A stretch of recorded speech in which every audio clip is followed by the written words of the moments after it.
इस कथा को सुनने से साधना में सिद्धि मिल जाती। किस प्रकार से कथा है, भगवान गणेश बता रहे हैं। देवी, प्राचीन काल में सतयुग में एक राजा हुए थे जिनका नाम था मकरध्वज। मकरध्वज नाम के राजा बड़े प्रतापी थे, प्रजा पालन में बड़ा अपना मन लगाते थे, प्रजा को भारी प्रेम करते थे। उनके राज्य में कोई भी निर्धन नहीं था। राजा मकरध्वज के राज में कोई निर्धन नहीं था, कोई गरीब नहीं था, किसी के ऊपर कोई कर्जा नहीं था। धरती बिना बीज बोए फसल देती थी, नदियों में पानी कम होता नहीं था, एक भी वृक्ष ऐसा नहीं था जिस पर पत्ते, फूल और फल न हो। ये राजा का इतना अद्भुत राज्य चल रहा था। समय पर वर्षा होती थी।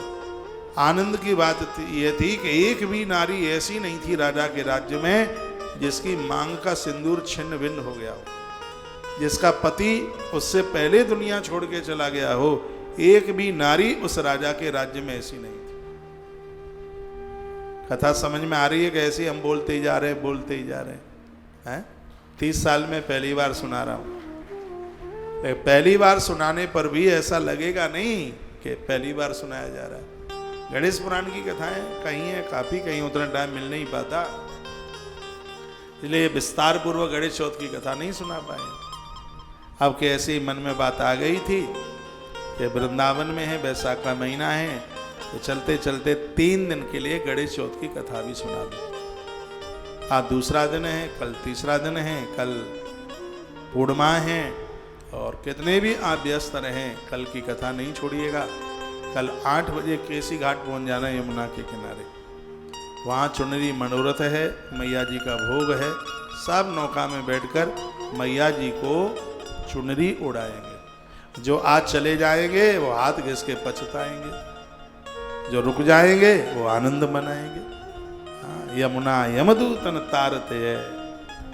यमुना मैया तो यमराज के दूतों से सुरक्षित रखती है।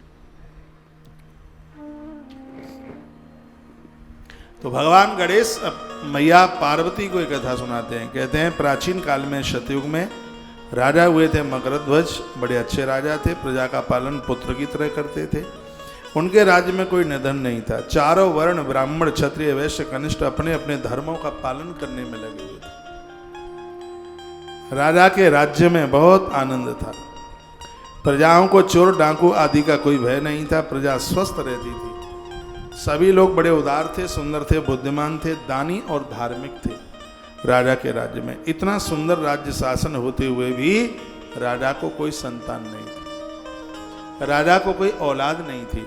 राजा निपुत्री था।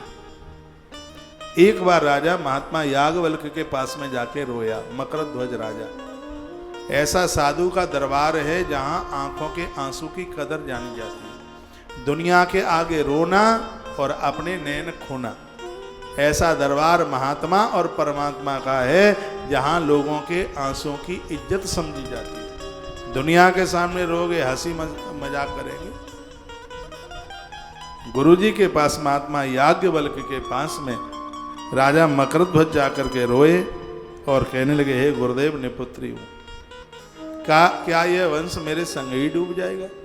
क्या यह दिया मेरे होते होते ही बुझ जाएगा? हे गुरुदेव, आप कृपा करें, मेरे यहाँ एक संतान का जन्म हो जाए। गुरुदेव ने गणेश जी की पूजा बताई और भगवान गणेश की कृपा से समय आने पर रानी गर्भवती हुई और राजा मकरध्वज के यहाँ एक बच्चे का जन्म हो गया। बच्चा पैदा हो गया।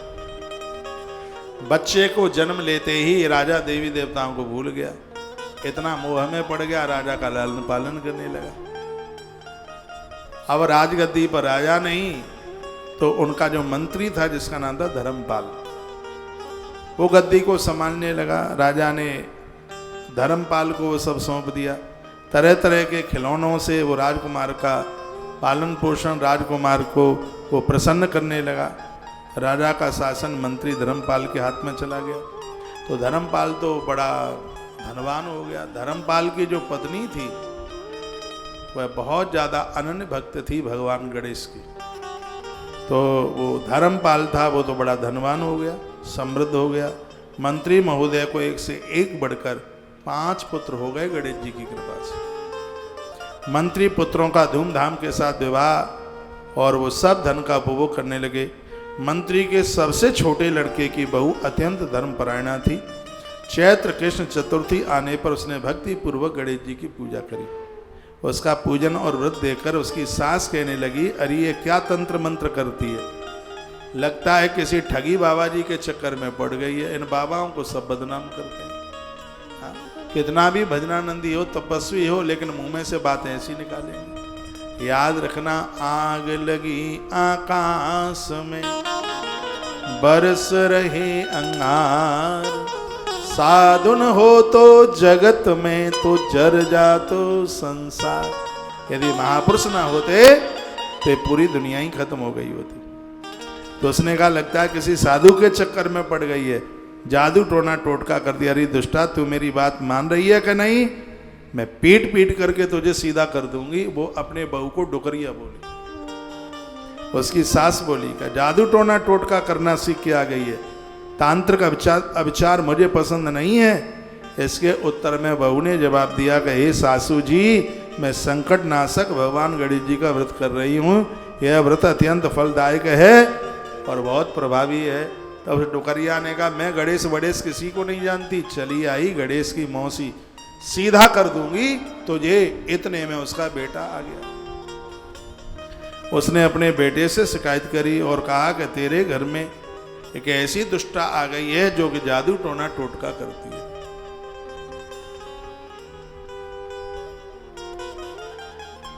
बेचारी रोती रही, गणेश जी की भक्तानी थी। रात में गणेश जी उसके सामने प्रकट हो गए। गणेश जी ने कहा, तू कहे तो बुढ़िया के प्राण ले लूं, मैं गला मसल दूं, तू बस बता दे। तो बहू आजकल की होती तो कह देती कि संग में भी दे दूंगी, ऐसा तो कर ही दो।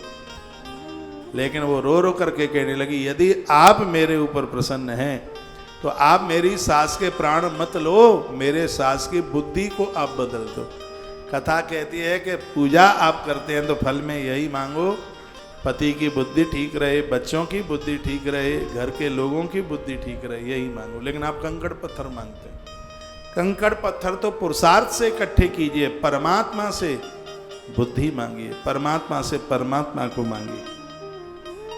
तो उसने ऐसा मांगा तो डुकरिया बदलने लगी भगवान गणेश जी की कृपा से। अब देखिए, जिस राजा ने गणेश की कृपा से पुत्र को प्राप्त किया था और वो गणेश जी को ही भूल गया, एक भी बार वह उनको याद नहीं किया। कभी भी उसने कोई ऐसा धर्म सत्कर्म नहीं किया। पहले उसने यह बोला था कि मेरे एक बेटा हो जाए, हे गजानंद प्रभु तुम्हारा मंदिर बनवाऊंगा। भगवान किसी के मंदिर के भूखे नहीं है, लेकिन जो मनौती मानी है उस मनौती को पूरा करना होता है। राजा हरिश्चंद्र की कथा में भी कुछ ऐसी कथा थी, देवी भागवत। तो राजा जानबूझ करके भी और इन सब बातों को उसने भुला दिया। तो एक दिन क्या हुआ कि भगवान गजानंद ने झूले में से उस बच्चे की चोरी कर ली, उसको उठा लिया और वो धर्मपाल नाम का जो मंत्री था उसके एक कमरे में गणेश जी उसको छुपा के आ गए। उसके कपड़े उतार दिए, कपड़े उतार करके मंत्री के आंगन में एक सरोवर बना हुआ था, वहां ले जाकर के गणेश जी ने रख दिए। इधर राजा के घर में देखा गया तो झूले में बच्चा नहीं था। भगदड़ मच गई, बालक कहाँ है, बालक कहाँ है, बालक कहाँ है। राजा ने सेनापति को बुलाया, मंत्री को बुलाया, धर्मपाल को कहा मेरा बालक नहीं मिल रहा है, बालक कहाँ है? धर्मपाल बालक कहाँ है? मुझसे साफ साफ बता दे मुझे कि राजकुमार कहाँ है। उसके वस्त्र आभूषण तेरे ही घर में मिले हैं, नहीं तो तेरी घर नहीं है, तू समझ ले। राजा ने कहा, मंत्री ने कहा कि मुझे मारो मत, मैं पता लगा करके आऊंगा। सब जगह ढूंढा, राजा उसको मारने को तैयार हुआ, तलवार निकाल ली। तलवार जिस समय निकाल ली है, उसकी जो पत्नी थी, जो भगवान की जो परम भक्तानी थी, अद्भुत भक्तानी थी, उसने कहा राजा साहब बच्चे का पता लग जाएगा, हमें एक 15 दिन की मोहलत दे दीजिए। राजा छोड़ करके चला गया। पत्नी ने रो रो करके, धर्मपाल अपने पति से कहा भगवान गजानंद सब कुछ ठीक कर देंगे, सब कुछ बढ़िया कर देंगे, आप हमारे साथ में उपवास व्रत कीजिए, पूजा कीजिए। धर्मपाल ने और उनकी पत्नी ने पूजन किया। भगवान गणेश जी प्रकट हो गए। भगवान गणेश ने कहा कि बच्चे को मैंने छिपा के रखा है, बच्चे को दूध मैं पिलाता हूँ। तो तुम्हारे पति को हे देवी बहुत घमंड हुआ, राजा का धन पाकर के घमंडी इसने इस धन का दुरुपयोग किया। उधर राजा को यह पता चला कि ये सब भगवान गणेश के द्वारा हुआ है, तो राजा फूट फूट करके रोने लगे। राजा ने एक दिव्य मंदिर बनाया, प्राण प्रतिष्ठा की। उस समय भगवान गजानंद प्रकट हो गए। भगवान गजानंद ने कहा, गणेश कष्टनाशक गणेश चतुर्थी का व्रत हे राजन तुमने किया, मेरा मंदिर बनवाया, मैं तुम्हारे ऊपर अति प्रसन्न हूँ। ये तो अपने बच्चे को संभालिए। गणेश जी वहाँ पर आके प्रकट हो गए थे, सबका कल्याण हुआ। उस देवी के लिए अंत में बड़ा विमान आया। भगवान श्री कृष्ण कहते हैं, राजा युधिष्ठिर, त्रिलोक में इससे बढ़कर कोई दूसरा व्रत ही नहीं है, गणेश चतुर्थी से बढ़कर, क्योंकि इसके परिणाम तत्काल प्राप्त होते हैं। भगवान श्री कृष्ण के शब्द थे। जिस समय द्रौपदी का अपमान हुआ था, वो अपमान को सहन नहीं कर पा रही थी, माता द्रौपदी ने भी गणेश चौथ का व्रत किया था। पांडवों की विजय के लिए गणेश चतुर्थी का व्रत किया था। हे कुरुकुलदीप, आप भी अपने लिए कलेशों को समनार्थ, कलेशों को समाप्त करने के लिए इस व्रत को अवश्य कीजिए। भगवान कृष्ण के कहने से राजा युधिष्ठिर, पांचों पांडव और माता द्रौपदी ने ये गणेश चतुर्थी का व्रत किया। उसकी वजह से उन्होंने अन्याय के ऊपर विजय प्राप्त की, उन्होंने दुर्योधन को जीत लिया। ये चतुर्थी का जो व्रत है, खोए हुए राज्य को दे देता है। पांडवों का जो राज्य चला गया था, वो सब उनके पास में आ गया। ऐसे गणेश चतुर्थी की कथा अद्भुत है। एक बार बोलिए गजानंद भगवान की।